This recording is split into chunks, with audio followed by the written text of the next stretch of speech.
Hello everyone, this is Nizam.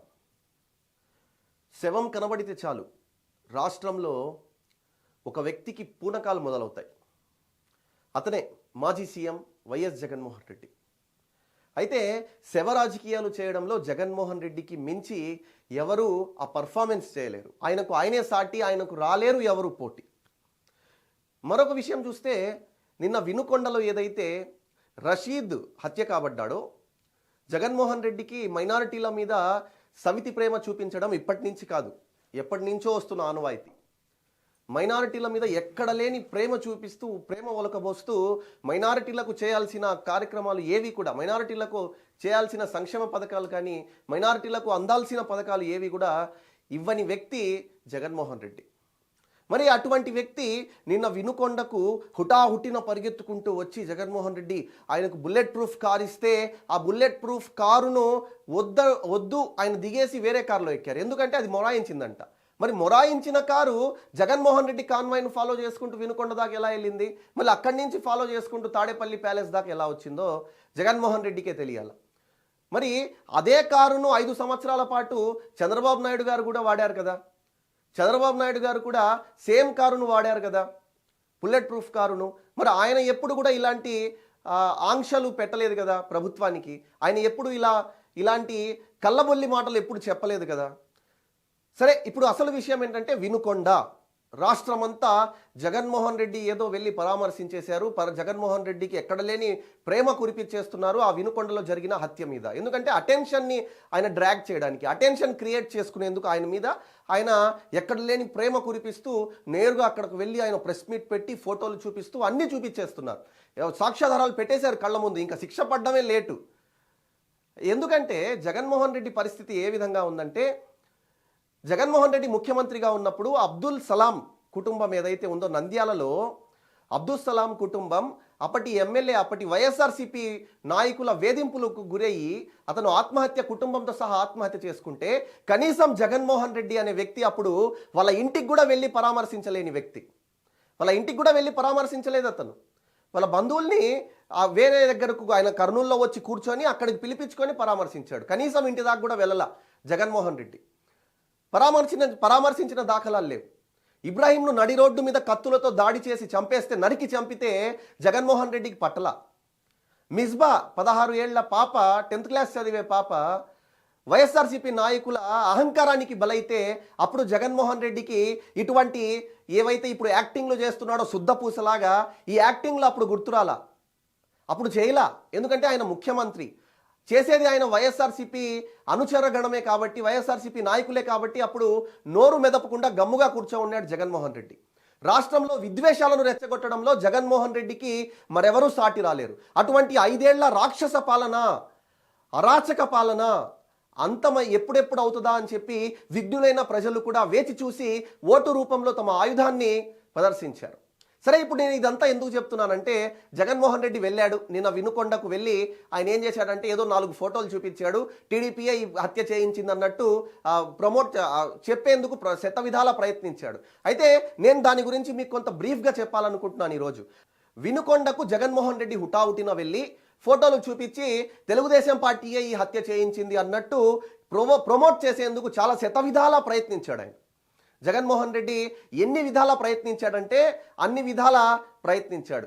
Media వ్యక్తి ఒక ప్రశ్న అడిగితే అన్నా అన్నా అని చెప్పి ఎక్కడ లేని ప్రేమను ఒలకవేస్తూ 5 ఏళ్ల పాటు ఆయన అధికారంలో ఉన్నప్పుడు ఒక్క ప్రెస్ మీట్ కూడా పెట్టని జగన్మోహన్ రెడ్డి ఇప్పుడు ప్రెస్ మీట్లో మీడియా వాళ్లను అంటే మంచితనంగా మాట్లాడుతున్నాడు. ఈయన అన్నా అంటే వాళ్ళు కరిగిపోయి ఈయనను వేరే ప్రశ్నలు అడగరేమో అన్నట్టు జగన్మోహన్ రెడ్డి చేసేది ప్రతిదీ కూడా యాక్టింగే.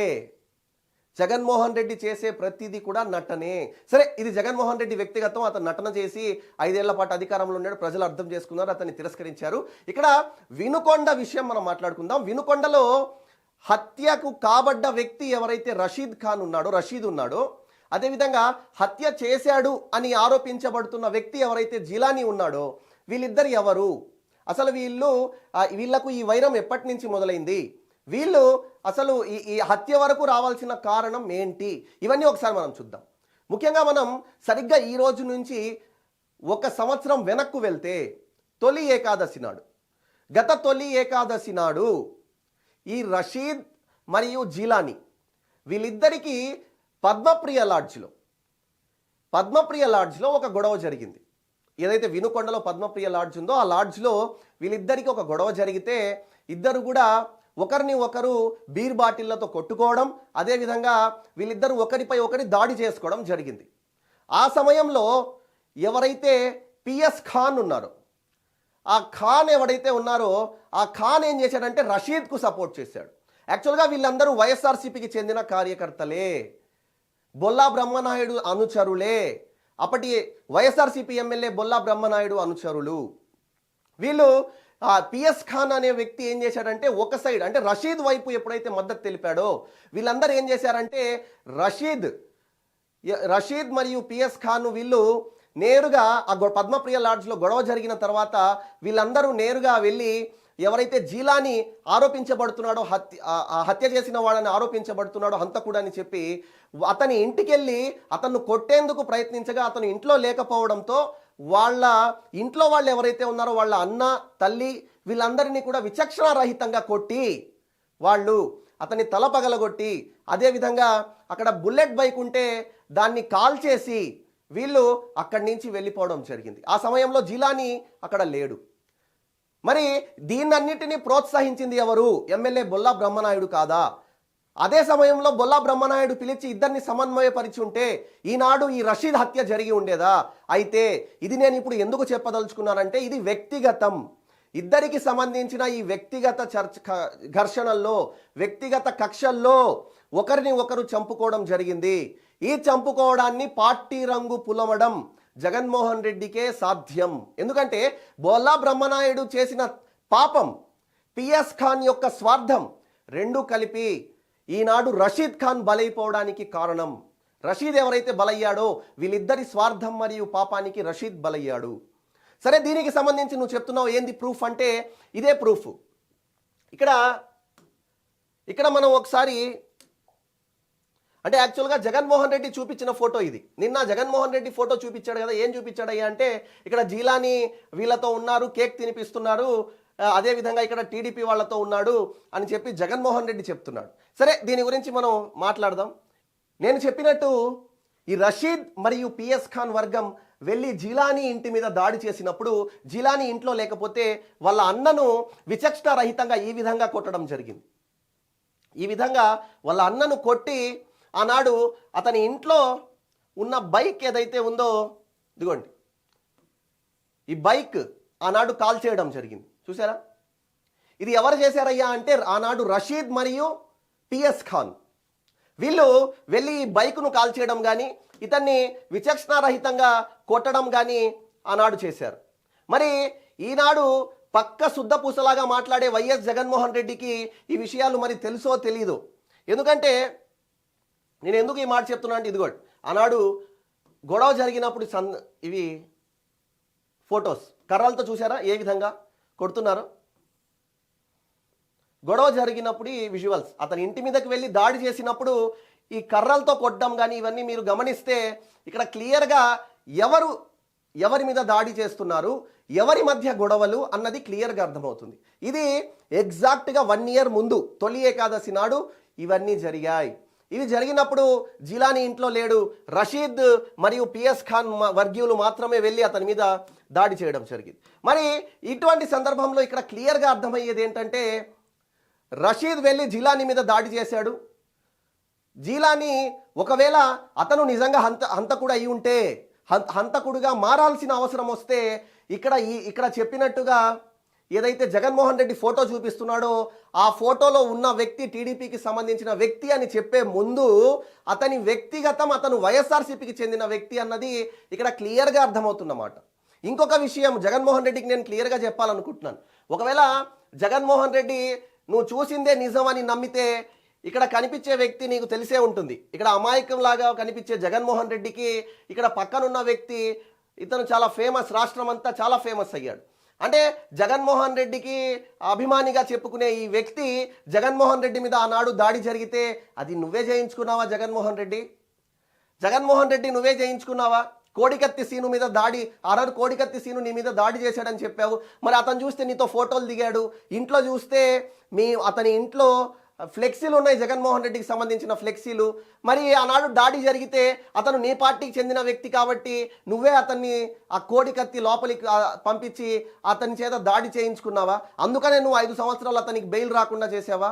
ఎన్నికలకు ముందు మాత్రమే అతను బెయిల్ తీసుకురాగలిగాడా ఏంటి? ఇవన్నీ కూడా చాలా అనుమానాలు వస్తాయి. ఇక్కడ ఒకవేళ ఫోటోను నమ్మి నిర్ధారించే పనైతే ఆధారాలు అవసరం లేదు, ఓన్లీ ఫోటోలు నమ్మి ఇతను ఇది అని చెప్పి నువ్వు కన్ఫర్మ్ చేసుకునే పని అయితే ఇక్కడ ఇంతకు మించి సాక్ష్యం ఏం అవసరం లేదు. కాబట్టి జగన్మోహన్ రెడ్డి ఈ శవ రాజకీయాలు చేయడంలో దిట్ట అని చెప్పి పదే నేను చెప్పడం అదే కారణం.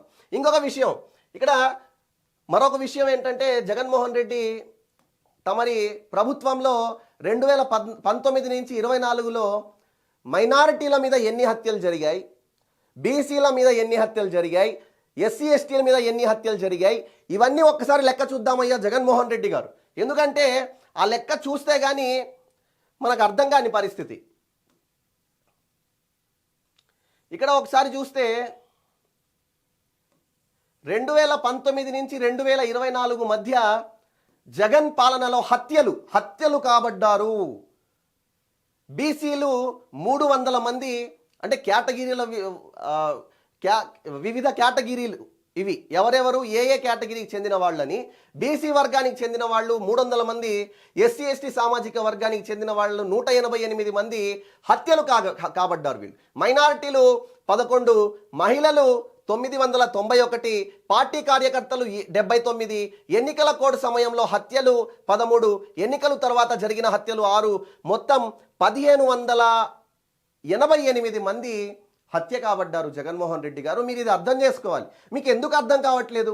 2019 నుంచి 2024 వరకు మీ ప్రభుత్వంలో మీరు కక్షలను ప్రోత్సహించారు, మీరు విద్వేషపూరితమైన రాజకీయాలను ప్రోత్సహించారు, మీ ఎమ్మెల్యేలు మీ అనుచరులు ఎక్కడా అదుపు లేకుండా నరుక్కుంటూ పోయారు.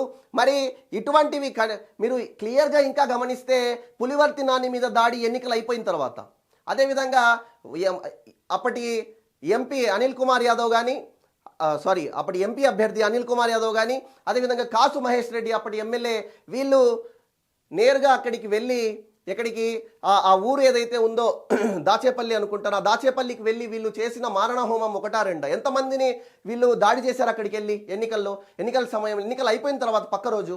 మరి ఇటువంటి అన్నీ చూసుకుంటే రాష్ట్రంలో దాడులు చేసేది ఎవరో క్లియర్గా అర్థమైపోతుంది. సరే, 2024లో తెలుగుదేశం పార్టీ, బీజేపీ, జనసేన కూటమి అధికారంలోకి వచ్చింది.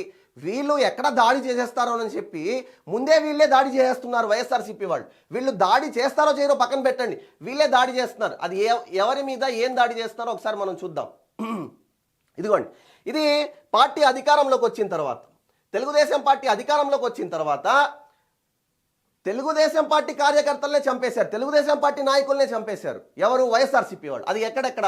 7/6/2024 Sheikh Khasim, Duggirala, Mangalagiri, brutally killed by YSCP mobs.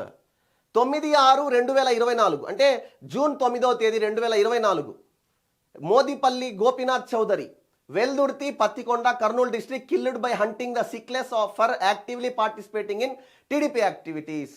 అంటే టీడీపీలో ఆయన ఉత్సాహంగా పాల్గొన్నాడని చెప్పి అతన్ని గోపీనాథ్ చౌదరిని అతి కిరాతకంగా చంపేశారు వైఎస్ఆర్సీపీ వాళ్ళు. ఇక లాల్ బాషా, ఇది 17 జూన్ తాడిపర్తి, అనంతపూర్ డిస్ట్రిక్ట్లో a young woman who was sleeping on the terrace of the house for voting for TDP was attacked with knives and killed.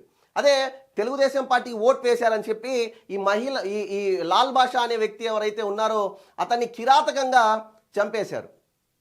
Sridevi, Allagadda